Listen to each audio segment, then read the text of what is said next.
Okay, नमस्ते। स्वागत है आपका आज के सेशन में। इस सेशन में हम बात करेंगे ज्योतिष के फलित के नियम, यानी किसी भी कुंडली को देखकर आप कैसे बहुत सरल तरीके से, आसान तरीके से उसको प्रिडिक्शन कर सकते हैं। तो वो चीज आपको मैंने पिछले सेशन में कुछ बताई है। इस सेशन में खास बताया जाएगा कि जो मंथली हम देखते हैं कि हमारा ये महीना कैसा रहेगा या फिर आज का दिन कैसा रहेगा। ये जो आपको देखना है अपना डेली का राशिफल, वो कैसे देखते हैं ज्योतिष से। ये दो बहुत ही इंपॉर्टेंट टॉपिक हैं। ओके, तो शुरू करते हैं। मैं आपको स्ट्रेट वे बताता हूं कि आपको अगर अपनी लगन कुंडली मालूम है, उस लगन कुंडली को एक साइड में लिख लीजिए। उसके अलावा साइड में आप सीधे सीधे बनाइए आज की कुंडली, मतलब आज की तारीख होनी चाहिए उसमें। जैसे आप अपनी डेट ऑफ बर्थ डाल के अपनी कुंडली बनाते हैं, उसके बजाय आज की डेट ऑफ बर्थ, यानी कि आज जैसे कि 11 सितंबर है, आज की डेट ऑफ बर्थ डाल के कुंडली बनाइए। और उसके अंदर लगन होना चाहिए वही लगन जो आपका लगन है। ओके, यानी सीधे सीधे आप अपनी लगन कुंडली में देखिए कि चंद्रमा कहाँ चल रहा है। अगर आपकी कुंडली में चंद्रमा शुभ ग्रहों से जुड़ा हुआ चल रहा है, तो आज का दिन आपका अच्छा होगा। कुल मिला के चंद्रमा बताता है एक राशि में 2 दिन पूरे और तीसरे दिन का 6 घंटे, यानी मोटा मोटा आप 2 दिन मान लीजिए। चंद्रमा जिस राशि में आता है लगभग 2 दिन वहां पे रहता है। अब आपकी कुंडली में चंद्रमा जहां भी होगा, अगर समझिए कि लगन में है, आपकी कुंडली अगर मेष लगन की है और चौथे भाव कहने की जो आपकी शांति, खुशी या फिर आपके माता या भूमि भवन उससे जुड़ा हुआ है, लेकिन जब चंद्रमा से हम गोचर देखेंगे, चंद्रमा से हम राशिफल देखेंगे, तो आपको देखना है कि मन, यानी कि आपका जो मन है वो किस रूप में आपको एक शक्ति दे रहा है। आपका मन कब कब मजबूत होगा? जब जब चंद्रमा आपकी कुंडली में अच्छा चल रहा होगा। कब कब आपकी जिंदगी में अच्छी चीजें अट्रैक्ट करेंगी? जब जब आपकी कुंडली में चंद्रमा अच्छी ऊर्जा को ग्रहण करता होगा, अच्छे ग्रहों से दृष्टिगत होगा, अच्छे कुंडली में भाव में होगा। ओके, तो आपको अगर देखना है कि मेरा आज का दिन कैसा है, तो आपकी कुंडली में चंद्रमा जहां पे चलेगा वैसा आपको फल मिलेगा। तो आप कैसे देखेंगे? आज की तारीख से कुंडली बनाइए और उसके अंदर देखिए कि चंद्रमा कहाँ पे चल रहा है। अब जहां पे चंद्रमा है, उस चंद्रमा को अपनी कुंडली में देखिए।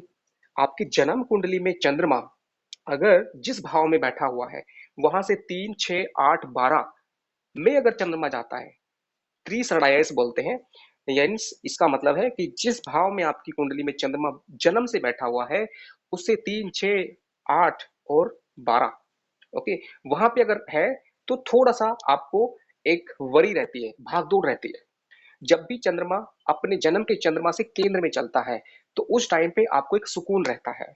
जब भी चंद्रमा अपने भाव से त्रिकोण में रहता है, त्रिकोण का मतलब है 5, 9 और सेम पोजीशन में, जब भी ऐसा रहेगा, तो उस टाइम पे आपको कुछ ना कुछ जो आपने पिछले हफ्ते में मेहनत की है या जो आप इंतजार कर रहे हैं उसका फल मिलेगा। ये 3 नियम आप चंद्रमा के संदर्भ में याद रखें। whenever moon is moving from trikona, from the natal moon, यानी कि जन्म का जो आपका चंद्रमा है उससे त्रिकोण में चल रहा है, तो उस टाइम पे आपको फल मिलेगा उस काम में जिसमें आप पिछले एक हफ्ते से कोशिश कर रहे हैं।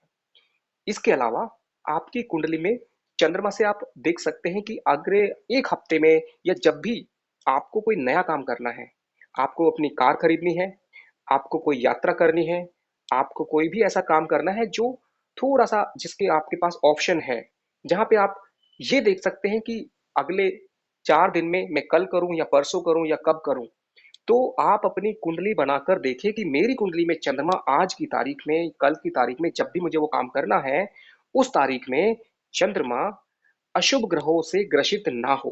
ओके, खास करके राहु से। किसी इंसान का राहु अगर बहुत अच्छा है, तो राहु के साथ चंद्रमा का योग प्रॉब्लम नहीं करेगा।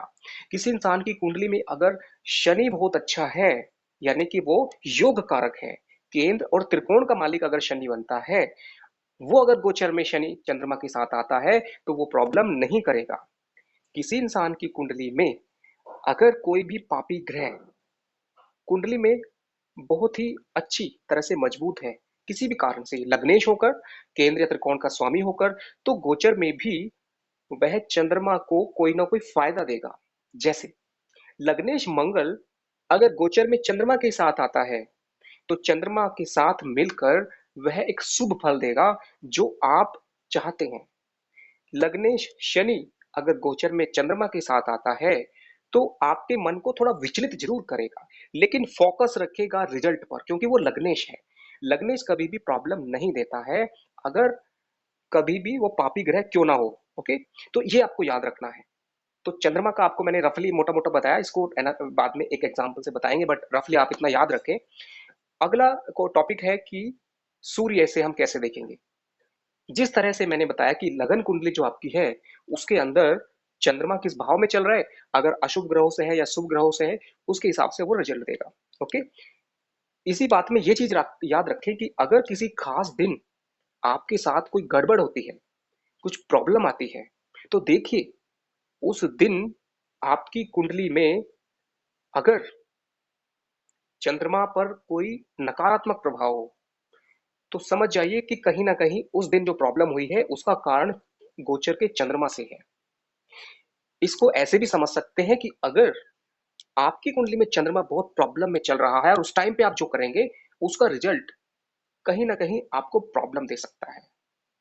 तो ये चीज बहुत ही सिंपल वे में मैंने बताई है। इसी तरह से हम बढ़ते हैं सूर्य के फलित पर। ओके, सूर्य जो है कुंडली में एक राशि में एक महीना रहता है, यानी एक दिन में 1 डिग्री चलता है, तो 30 दिन में 30 डिग्री चलेगा, और एक राशि 30 डिग्री की है। जैसे कि जो मकर संक्रांति है वो जनरली 14 जनवरी को आती है, मकर संक्रांति। तो उस दिन क्या होता है, सूर्य मकर राशि में होता है।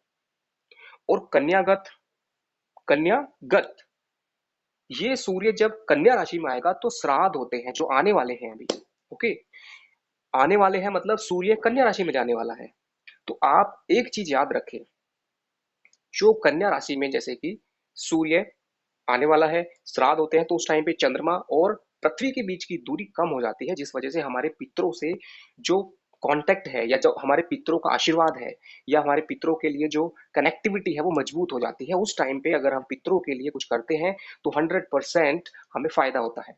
ओके, क्योंकि पित्र हमारी उस ऊर्जा के समान है जो हमारा ओरा है। हम दिमाग लगा रहे हैं हर पल अपना, लेकिन उसके चारों तरफ भी एक एनर्जी हमेशा हमारा प्रोटेक्शन करती है, हमें मदद करती है, प्रॉब्लम आने पे हमें रास्ता दिखाती है। उस ओरा का नाम पित्र ओरा है। पित्र ओरा मतलब हमारे पूर्वजों की शक्ति का एक एक सर्कल है हमारे चारों तरफ। ये शक्ति मजबूत होती है अगर हम अपने पितरों से जुड़ते हैं, कुल देवता से जुड़ते हैं। तो ये आपको साइंटिफिकली समझना है। इसको आप ऐसे भी समझ सकते हैं, जो पितृ शब्द है संस्कृत में, इसका मतलब है जेनेटिक लाइन। मतलब आपकी जो आत्मा में ऊर्जा इकट्ठा है कई सैकड़ों सालों से, हजारों सालों से, उसका एक सीरीज है।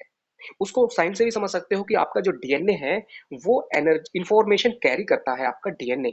और वो डीएनए में इंफॉर्मेशन सिर्फ इस जन्म की इंफॉर्मेशन नहीं, बल्कि हर जन्म की इंफॉर्मेशन है। और वो इंफॉर्मेशन आपके पूरी बॉडी के चारों तरफ रहती है। आपके पूर्वजों ने अगर अच्छे काम किए हैं तो अपने आप उसका इफेक्ट रहता है। और अगर आपको प्रॉब्लम आ रही है, तो ऐसा नहीं है कि पूर्वजों ने कुछ गलत काम किए हैं या पाप किया है, ऐसा नहीं है। ऐसा ज्यादातर लोग सोचते हैं कि पितृदोष मतलब पूर्वजों के पाप है, पूर्वजों की कमियां हैं। नहीं, ऐसा बिल्कुल नहीं है। पूर्वजों ने जो किया वो एक हमें जिम्मेदारी देते हैं, वो एक हमें कंडीशन देते हैं, वो एक हमें रिस्पॉन्सिबिलिटी देते हैं। वो हमारी कुंडली में पितृ दोष के अकॉर्डिंग आती है। उनका एक इच्छा होती है, उनकी एक समझिए कि कुछ एनर्जी का डायरेक्शन होता है, वो हमें पितृ जो है उस योग के थ्रू बताते हैं। ओके, तो इसके ऊपर स्पेशली चार्ट बना के मैं बाद में बताऊंगा, बट अभी हम सूर्य के बारे में कोशिश करें समझने की। सूर्य जो है एक राशि में रहता है 30 डेज।